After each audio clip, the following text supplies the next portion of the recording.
नमस्कार साथियों, एक बार फिर मैं दीपंकर समझदार चार्टर्ड अकाउंटेंट आपका दोस्त और बिजनेस ग्रोथ एसोसिएट। निधि कंपनी पे कोई भी कस्टमर क्यों ट्रस्ट करना चाहिए, वहां पर क्यों खाता खोलना चाहिए और वहां पर डिपॉजिट क्यों रखना चाहिए, ये चीज बताने के लिए मैं आपको 9 इंपॉर्टेंट पॉइंट बता रहा हूं। और ये बहुत टर्निंग पॉइंट रहेगा, क्योंकि अगर आप ये 9 पॉइंट अपने पास में रखेंगे तो आपको कभी भी कोई प्रॉब्लम नहीं होने वाली किसी को कन्विंस करने में। और जो कन्विंस होना चाहता है वैसे लोगों को आप आराम से अपने बिजनेस में कंटिन्यू कर सकते हो। एक चीज आपको पहले बता दूं कि हर एक व्यक्ति आपका ग्राहक नहीं हो सकता, तो कौन ग्राहक है और किसको कन्विंस करना है, ये भी बहुत इंपॉर्टेंट प्रश्न। तो सबसे पहला चीज बता दूं कि मिनिस्ट्री ऑफ कॉर्पोरेट अफेयर्स के नजर में ये स्पेशल कंपनी जो निधि कंपनी होती है, इसीलिए इस निधि कंपनी में निधि वर्ड लिखा रहता है। कोई दूसरी कंपनी निधि कंपनी नहीं हो सकती, निधि कंपनी ही निधि कंपनी होती है और ये पब्लिक लिमिटेड कंपनी होती है।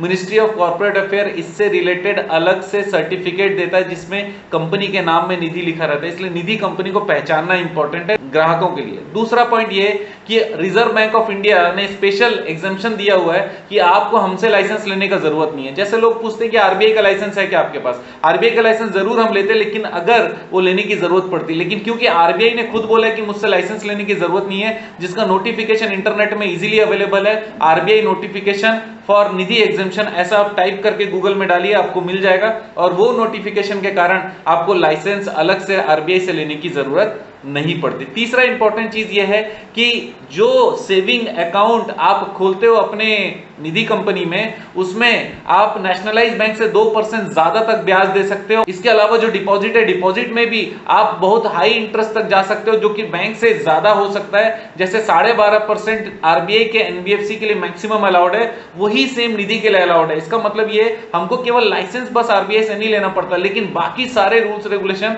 हम लोग आरबीआई का मानते ही है, राइट। चौथा इंपॉर्टेंट चीज यह है कि निधि रूल्स 2014 के कारण ये इसका ऑपरेटिंग एकदम क्लियर है। गवर्नमेंट ने क्लियर बताया हुआ है कि कैसे काम करना है, कौन सी चीज कैसे करनी है, ब्रांचेस कितना खोल सकते हैं, कितना अमाउंट लोन दे सकते हैं, कितना सेविंग अकाउंट में रख सकते हैं, हर रूल्स हमारा निधि रूल्स 2014 में लिखा हुआ है। मेरे निधि के बहुत सारे वीडियोस हैं ये एक्सप्लेन करने के लिए, आप उसको जरूर देखिएगा। और अभी रिसेंटली जो हमारी किताब आने वाली है, वो किताब में भी आप लोगों को मैक्सिमम चीजें सीक्वेंस में मिलने वाली है। तो बता दूं, निधि रूल्स 2014 आपको बहुत अपडेटेड रखता है ये देखने के लिए कि सही रूल से काम चल रहा है या नहीं चल रहा है। पांचवा इंपॉर्टेंट पॉइंट ये कि ऑनलाइन ट्रांसपेरेंसी और डॉक्यूमेंटेशन आप चेक कर सकते हैं, क्योंकि मिनिस्ट्री ऑफ कॉर्पोरेट अफेयर में जाकर आप कंपनी मास्टर डेटा में जाएंगे तो आपको कंपनी का रजिस्ट्रेशन डेट, डिटेल और कितना कैपिटल है और वो एक्टिव कंप्लायंट है कि नहीं है, उसमें डायरेक्टर्स कौन कौन से डेट में आए हैं और डायरेक्टर कब से वहां पे काम कर रहे हैं, और कहीं पर कोई मॉर्गेज तो नहीं रखा हुआ है, लेटेस्ट ऑडिट रिपोर्ट फाइल हुई कि नहीं हुई, ये सारा चीज ट्रांसपेरेंटली आप देख सकते हैं। इसके अलावा अगर आपको कंपनी के 100% डॉक्यूमेंट चेक करने हैं तो भी आप ऑनलाइन जाकर अमाउंट पे करके चालान पटा के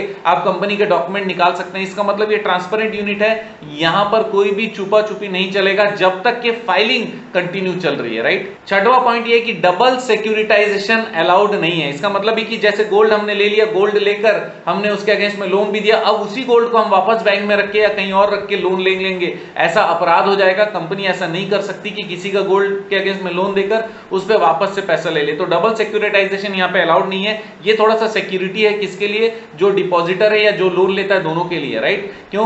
क्योंकि अगर डबल सिक्योरिटाइजेशन होता तो आपको आप ही के पैसे से लोन दिया और वो पैसा कहीं और से ले लिया, तो कंपनी उस समय जीरो अमाउंट से आपको फाइनेंस कर दी और रिस्क पे आप ही का गोल्ड रहता, लेकिन ऐसा नहीं है। इसीलिए फायदा है किसको, कस्टमर को। नेक्स्ट पॉइंट ये कि 150% से ज्यादा एवरेज सिक्योरिटी होती है जो पैसे डिपॉजिट करते हैं लोग। कैसे? क्योंकि जो भी अमाउंट डिपॉजिट का आता है प्लस जो कैपिटल होता है कंपनी का, उसको दो भाग में डिवाइड करते हैं। एक गोल्ड लोन में वो पैसे लगाते हैं और दूसरा मॉर्गेज लोन पे।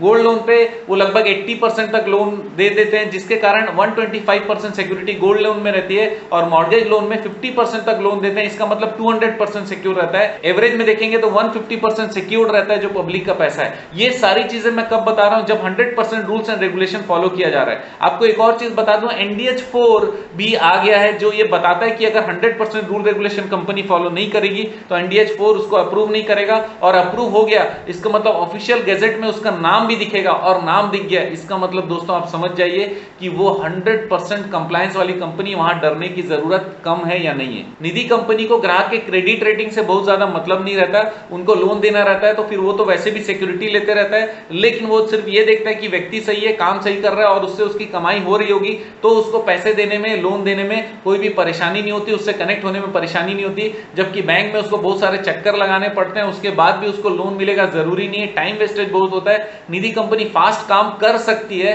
चाहे वो ब्रांच में बुलाकर काम करे, चाहे वो घर पहुंच सेवा दे, चाहे बिजनेस के क्षेत्र में पहुंचकर वो सीधा डायरेक्टली सामने वाले को मदद कर दे। ये सारा पॉसिबिलिटी और फ्लेक्सिबिलिटी निधि कंपनी में होता है। दोस्तों last but not the list important चीज बता दूं, निधि कंपनी का कभी बैंक के साथ कंपटीशन नहीं है और हो भी नहीं सकता।